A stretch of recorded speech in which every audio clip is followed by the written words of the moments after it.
It is. You know, Giles Dickson. Giles, I don't know if you're with us. Welcome. Yes, I am. I hope you can hear me. We can hear you loud and clear. Very nice to see you. Very nice to see you too.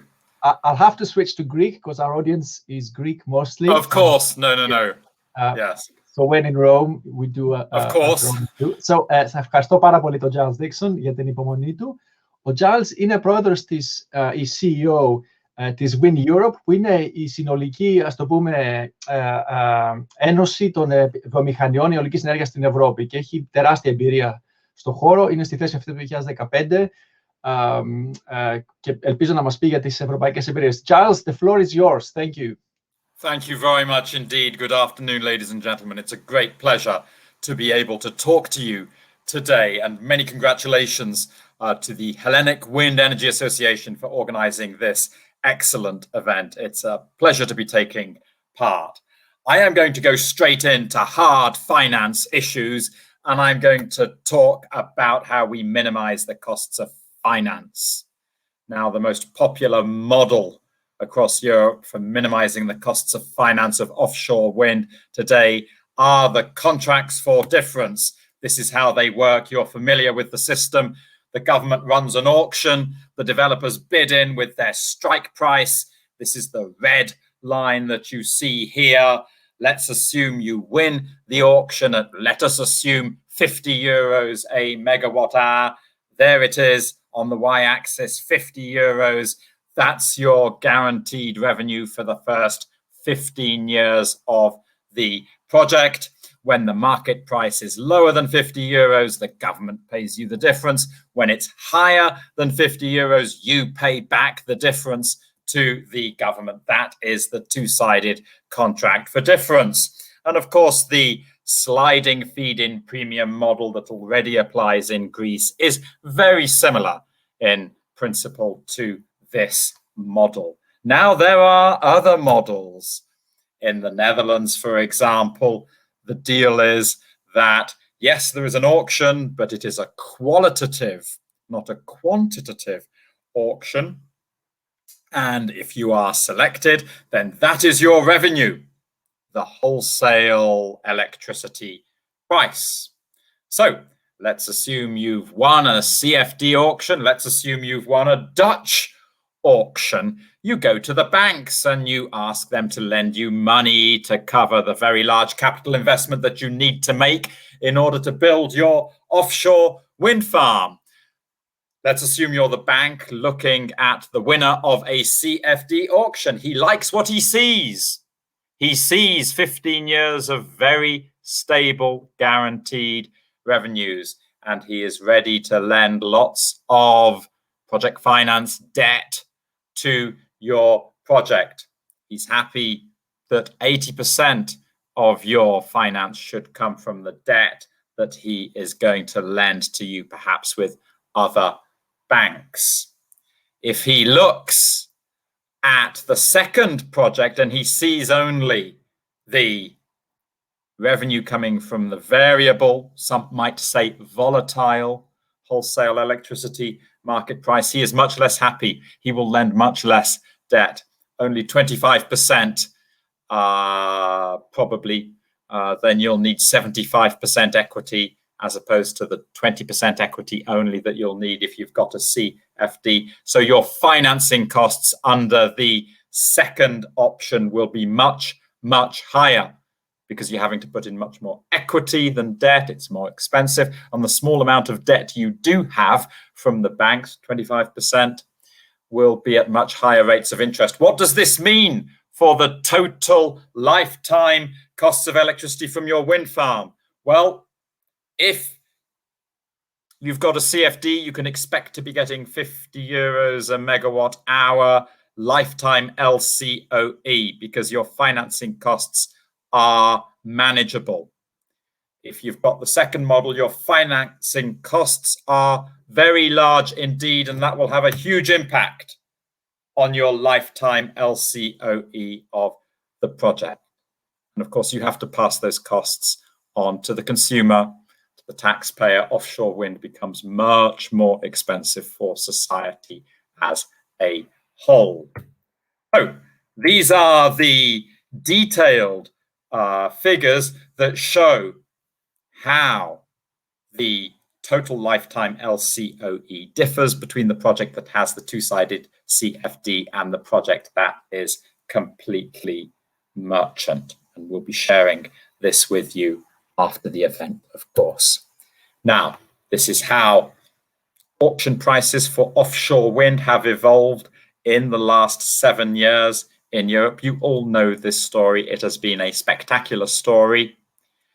It has been delivered because of developments in technology. You all know what's happening there. Vestas have recently announced a 15 megawatt offshore wind turbine, which will be on the market very soon. GE already have a 12 and 13 megawatt turbine on the market, and Siemens Gamesa are developing a 14 megawatt turbine.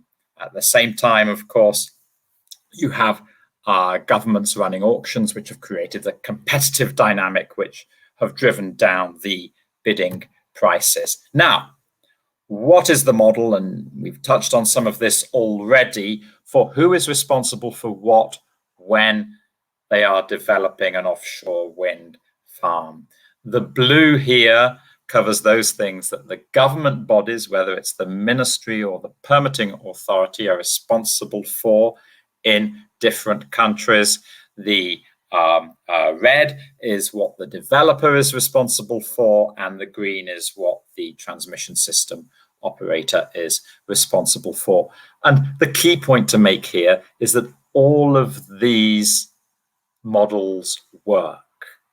There's no right answer to this.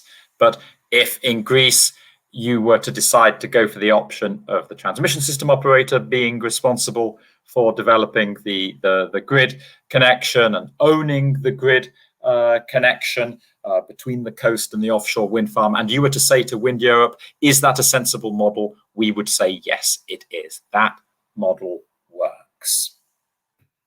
Okay, you all know the story about bottom fixed and floating. You've just been talking about it.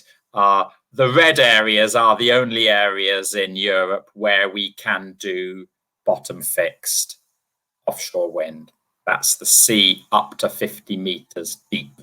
Everything else needs to be floating.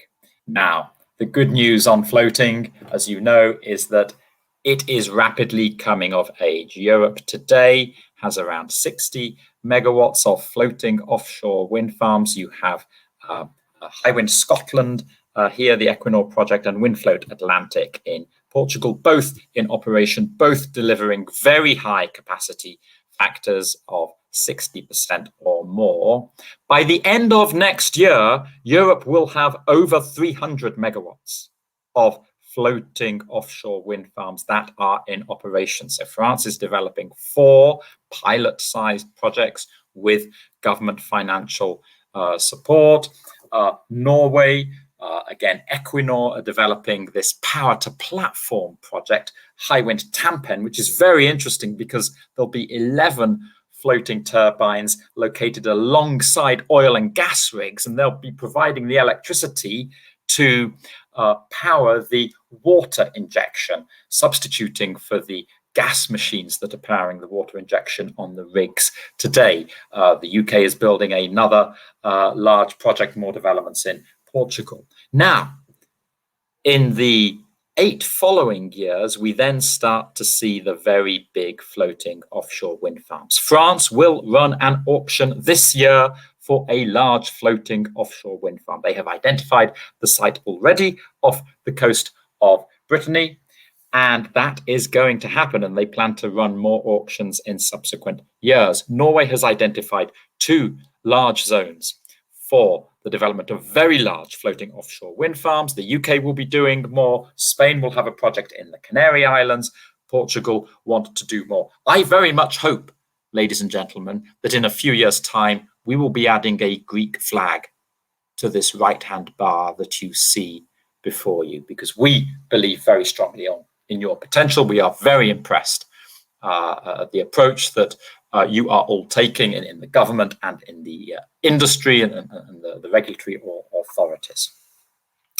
So this is going to happen. And what will that do for the costs? Of course, today floating offshore wind is more expensive than bottom fixed, but we believe that by 2030, we will be looking at these sort of LCOE numbers for floating offshore wind. That is conditional upon the build out in volume. Yeah, so getting to 7 gigawatts is crucial in order to arrive at these sort of LCOE numbers. It's also crucial that there is investment in the upgrading of port infrastructure, because the ports, of course, marshal the equipment, they send it out to the floating offshore wind farms, and of course there's a lot of construction activity for floating turbines in ports as well. But those investments need to take place. There needs to be development of the supply chain also for floating offshore wind. Provided all of that happens, then there will be many projects across Europe achieving this sort of LCOE for floating offshore wind by 2030. This is some detail on France's plans for their auctions for both floating and bottom fixed offshore wind over the next 4 years alone. So you can see this year, 250 megawatt floating auction, more floating auctions next year. They have set themselves price ceiling. So this year's auction, you can see it's got a price ceiling of 120 euros. It will have a sliding feed-in premium system. So very similar to your model, very similar to the two-sided CFD model. They will have a lower price ceiling for the auctions that they do next year, and we think that that is a workable model. They're keeping their options open, as you can see, for 2024. So they're going to do some bottom fixed auctions in dark blue in 22 and 23, and they know they will auction 1,000 megawatts of offshore wind in 24, and it could be 1,000 megawatts of floating. They'll see what's happening on the evolution of costs. Okay, very good. Now, I should just say something very briefly about hybrid offshore wind farms. These are wind farms that have connections to more than one country, more than one destination. These are beginning to happen. We have one being built so far, that is Kriegersflak number 1 that you see in the Baltic, being built with connections between Germany and Denmark. These are very good projects, these hybrid projects, because they allow you to pool both the generation and the transmission infrastructure. That saves money and it saves space in the sea. It also improves energy flows here between different countries in Europe, but it could improve energy flows also between different islands in Greece. These hybrids may well be an important model for you as well. Okay, let me just summarize a few things about the regulatory framework for offshore wind. We've talked about auctions. We've talked at length about CFD's sliding feed-in premium, point 3 here. 2 points before that. Number 1, it's so important that whatever the volumes are, whenever you propose to run the auctions, just tell people as early as possible and for as many years in advance as you possibly can, so that there is clear visibility. That then enables the industry to plan. They can plan their investments in the supply chain, in all the supporting infrastructure, and that reduces long-term costs. The clarity and the visibility is more important than the level of ambition. So the wind industry would rather see Greece saying, now in your legislation, we are going to auction, let us say, 500 megawatts every year or every 2 years. And we will definitely do that from now up until 2030 or even 2035. We would rather you did that than you said to us, right, well, we'll have 1,000 megawatts now, and we might do another 1,000 megawatts in 2 years. We might do another 1,000 megawatts in 4 years. We don't know. Okay, there's the prospect of ambition, greater ambition, but it's no good without the clarity and visibility. So please give the industry clarity and visibility. That will reduce the costs for you in the long term. It will make it easier for you to crowd in all of the private investors. It will make it easier for you to plan. Now, technology-specific auctions.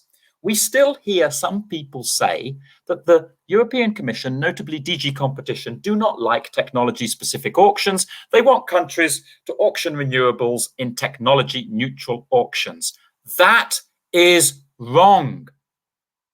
DG Competition are perfectly happy for you to do technology-specific auctions, including specific auctions for floating offshore wind, maybe a specific auction for bottom-fixed offshore wind as well, completely separate to all the other auctions for onshore wind and solar PV. All you have to do as the Greek government is say to DG Competition, we have a policy goal of developing both onshore and offshore wind, and within offshore wind, we want to develop both floating and bottom fixed. We want to have different auctions. We want to have auctions also for solar PV. So long as you're clear that that is your policy goal, DG Competition will say, fine, do your technology-specific auctions.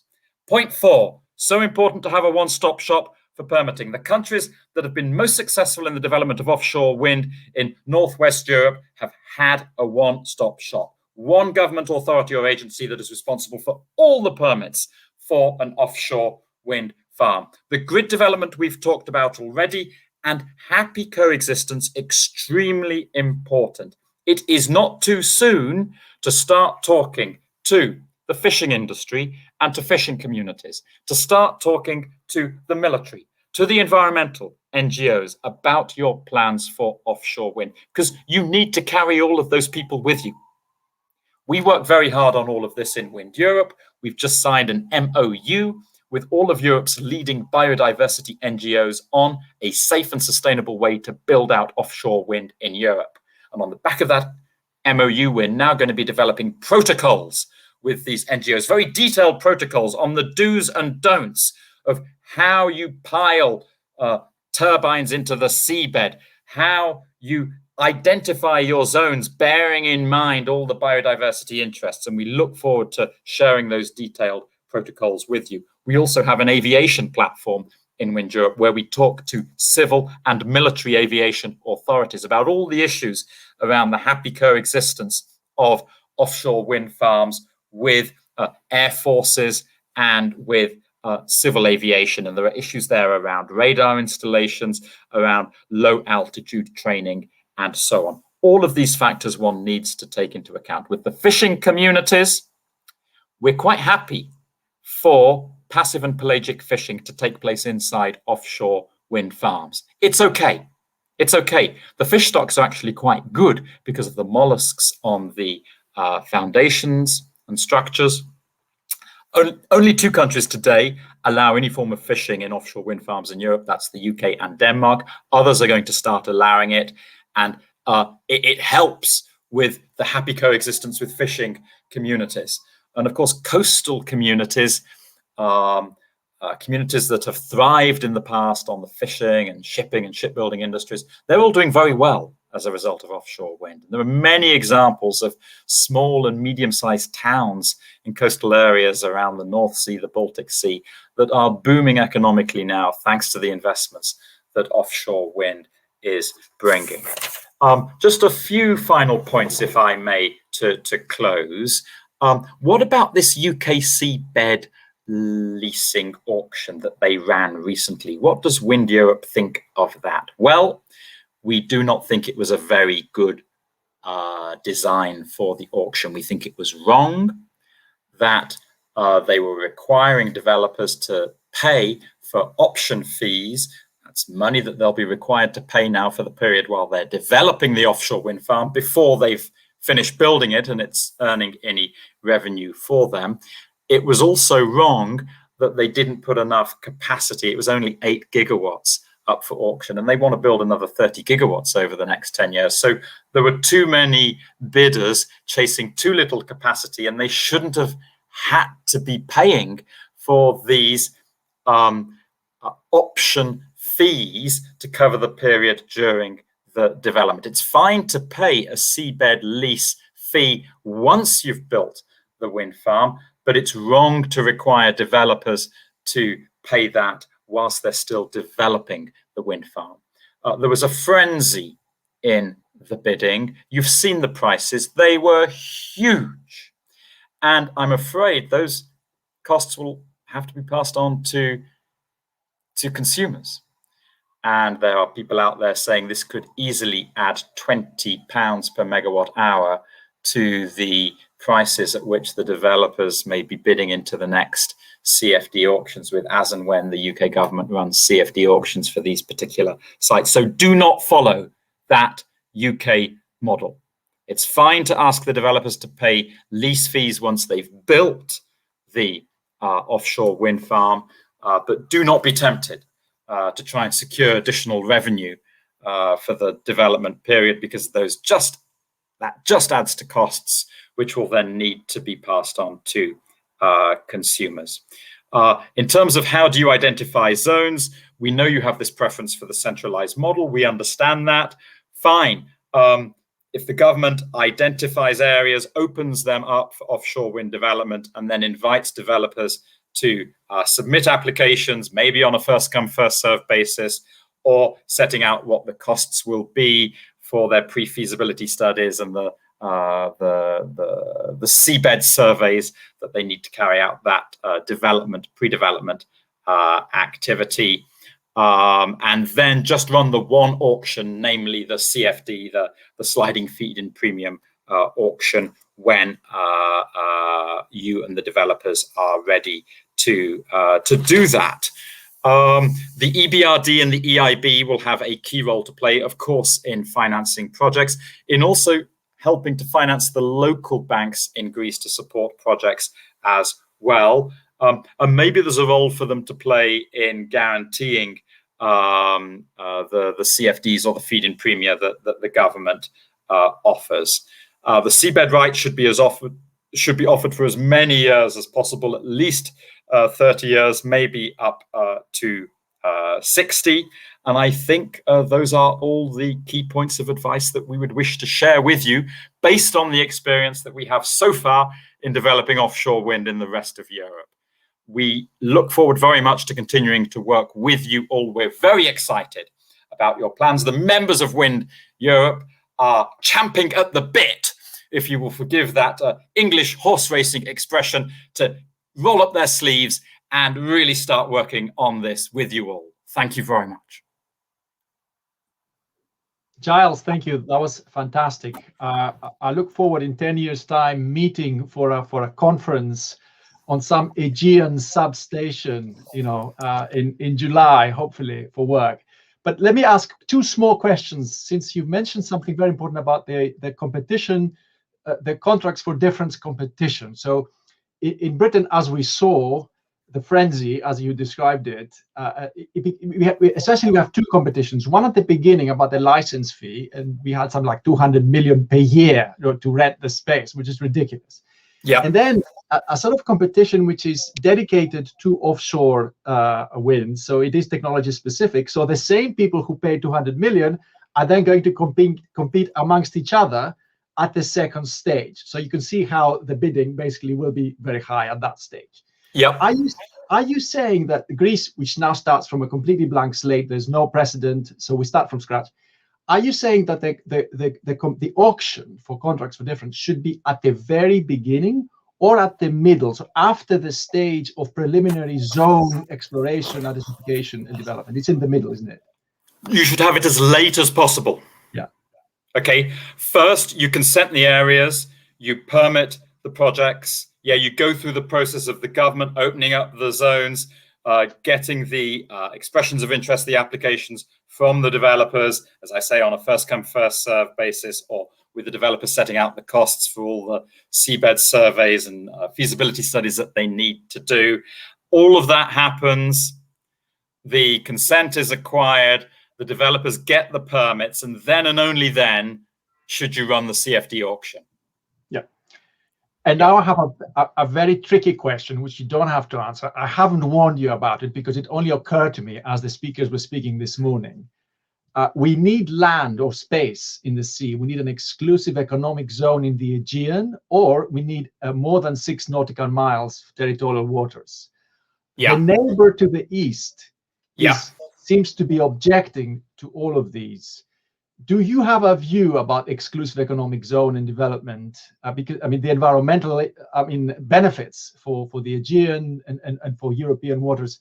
And do you have any sense if there is an industry across the pond, so to speak, in Turkey that is also interested in developing similar offshore wind farms, so that there is a win-win scenario where both sides sit down and say, well, look, if we had exclusive economic zones, we could go to 50 miles, 100 miles, whatever, and develop this without any impact on land and so on and so forth. Is that a possibility? Do you have anything to say? I mean, I know it's a question I haven't asked you before, but it's been in my mind. You know, there is a risk, there's a geopolitical issue here, isn't there? There is indeed, yes. Now, let me make one observation. Turkey is committed very strongly to the expansion of wind energy in Turkey. And they've built a lot of onshore wind farms in recent years. And I think onshore wind is now close to 9% of all of Turkey's electricity. Yeah, they have several gigawatts and it's growing rapidly. They built over 1 gigawatt of new onshore wind last year. They are very committed also to being quite a strong industrial player in wind energy. And they've built a very impressive industrial hub around Izmir, with lots of factories, and lots of members of WindEurope have built factories there, making blades, towers. Siemens Gamesa even plan to be building nacelles in Turkey. So arguably, Turkey has a very strong industrial policy and economic interest in Greece developing offshore wind. Yeah, I just make that observation.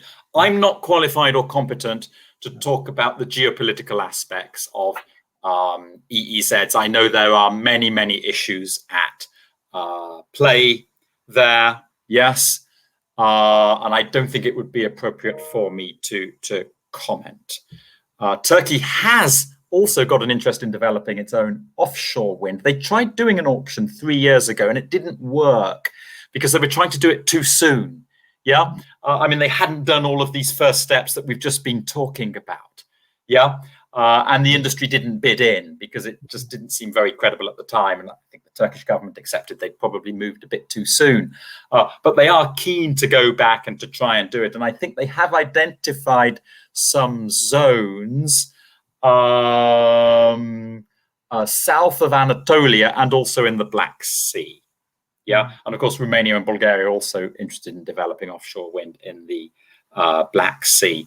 But please let me just reinforce the point to answer your previous question. One auction only, the CFD auction. Don't do the seabed leasing auction at the start and leave that CFD auction to as late as possible. That's extremely useful. Thank you, Giles, very much. We may need you at the end for Q&A if you're sitting around. Thank you very much.